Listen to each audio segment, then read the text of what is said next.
Hi, everyone. I hope you are having a wonderful day. Thanks for taking just a few minutes to tune in to our weekly prayer study as we continue through this study of power, passion, and prayer, and see how God speaks to us in His Word, and see how the psalm writer pours out his heart. So, kind of just some reminders that as we read the Psalms, they're poetry, and poetry gives us a whole lot of latitude in how we read and what we see and how we experience them. I'm kind of encouraging you that in our reading, if you're part of our immerse readings with the poets, that is a lot every day. So I would encourage you a psalm or two. You can read them all, but a psalm or two a week to focus on and to kind of put your attention in. Remember, you can focus on small parts, a line or two, or even just a word sometimes will reveal something of God's heart. A couple of questions we ask is, where am I in this psalm? Where am I in these words? But we also ask, where's God in these words? And where is God encouraging me? And how's His Spirit working to encourage me as I spend time immersed in His Word? So today we're going to look at Psalm 62. If you're using the Poet's Book, that's on page 64. We're going to look at Psalm 62. And I want to do it a little differently today than I think I've done the previous weeks. So the previous weeks I kind of did more study, dig into what does this line mean, and a little more maybe technical. Today I want to just do different. I want to just read the psalm how I might read it and how I might kind of think about it and meditate on it if I were just doing it for my own personal devotion and kind of edification. And I hope maybe in this process you'll see a way that you can read the Psalms and the way you can start. So let's start. I'm going to just begin reading Psalm 62. I wait quietly before God, for my victory comes from Him. He alone is my rock and my salvation, my fortress where I will never be shaken. So let's just stop there. 2 verses, 4 lines. I wait before God. So what does it mean to wait in front of God, looking at God? So what are the things you know about God? What does it mean to stand in His presence, in His holiness, in His awe, in His majesty, but also in His tender compassion and in His love? And David just says, I wait here. I rest here meditating on the things of God, on what God is like.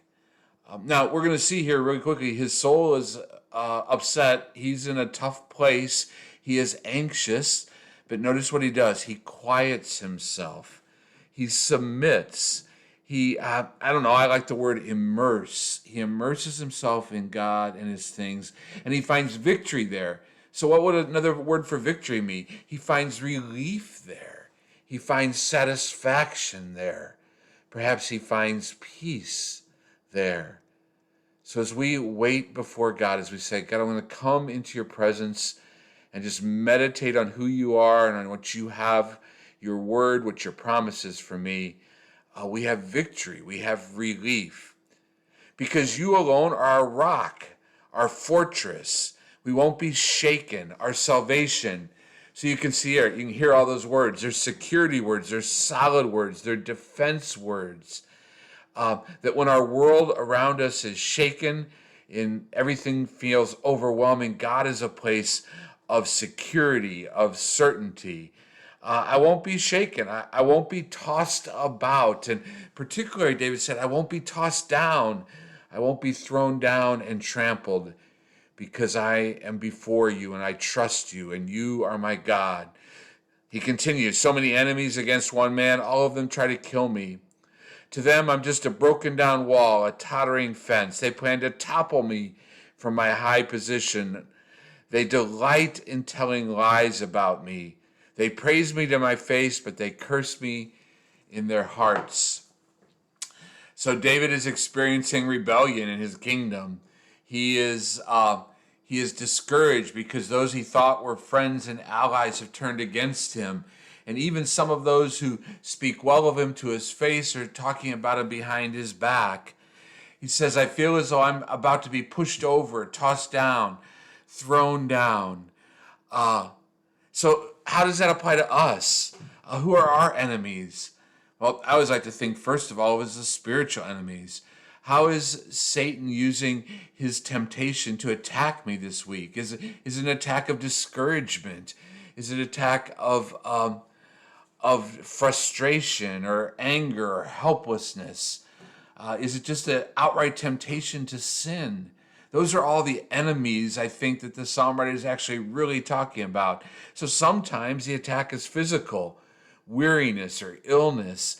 But the truth is, even those physical things, those things that affect our bodies very quickly begin to affect our spirit. How is our spirit being attacked this week? By doubt, by guilt, by shame, by fear, by temptation. As we read this psalm, David's just laying them out. He says, God, I'm bringing to thee. Here's how I'm being attacked. Here's my need. And then he says, hear my plea.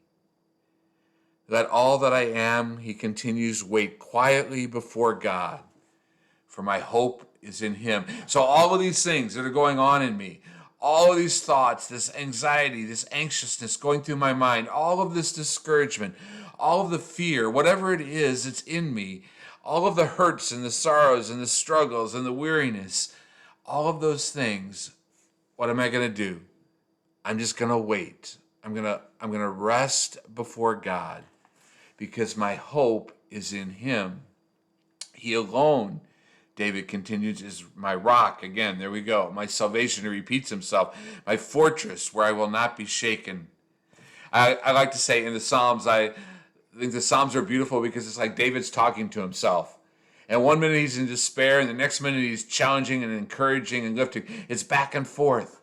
He's being honest about his suffering, but he's equally powerful about God's promise and about God's salvation. He continues, my victory and my honor come from God alone. He's my refuge, a rock where no enemy can reach me.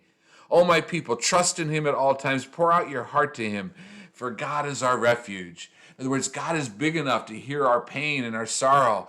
And all we have, all we are, is in him.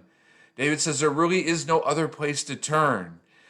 There is no other place to go. And then he gets really specific with it.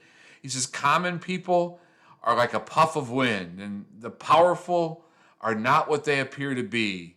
If you weigh them on scales, together they are lighter than the breath of the air. So in other words, if you're looking for security, if you're looking for hope, if you're looking for a place to hide, it's not in earthly things.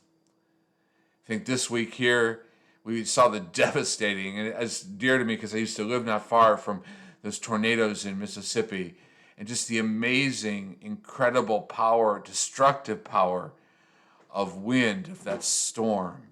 And it's a little bit of the image we get here. David's saying, all those earthly things, every earthly thing, every earthly person will in some way be blown away. It will not offer safety. It will not offer protection, but only me. So he goes, don't make your living by extortion or put your hope in stealing. If your wealth increases, don't make it the center of your life. So people aren't the answer. Our possessions aren't the answer. There is only one answer. God has spoken plainly, and I have heard it many times. Power, O God, belongs to you. Unfailing love, O Lord, is yours. Surely you repay all people according to what they've done. David concludes his prayer, his psalm, his poem, by saying, remind me of all that I've been taught. Right? Help me to rest in the things I know that are true. Even though in the middle of hardship, I may question them, I may doubt them, I may wonder. Bring me back to what is real and certain and solid and sure. Bring me back to you, for you are the only one with power. All earthly things will fade away, but you indeed endure, and your word endures forever. As I read that psalm, this is the promise I get. We wait. Sometimes we seem overwhelmed, but God is sure. He's not rocked. He's not pushed over. He's not toppled. And he's demonstrated that all in Jesus. Jesus is the perfect fulfillment of this psalm. So David was writing first about kind of earthly enemies, But the truth was they were the same enemies of the heart that you and I face. And he was trusting the Lord to redeem, to save, to rescue. That's who we trust as well. Jesus, the Lord, to save, to redeem, to rescue. All right, so there's some thoughts on Psalm 62, how I might read it if I were reading it kind of for devotion and not for a deeper kind of exegetical study. I hope that's a blessing to you. Have a good week. The Lord is your rock, your salvation, your fortress. He is alone your helper. All right, see you next time. Thanks for tuning in. Bye.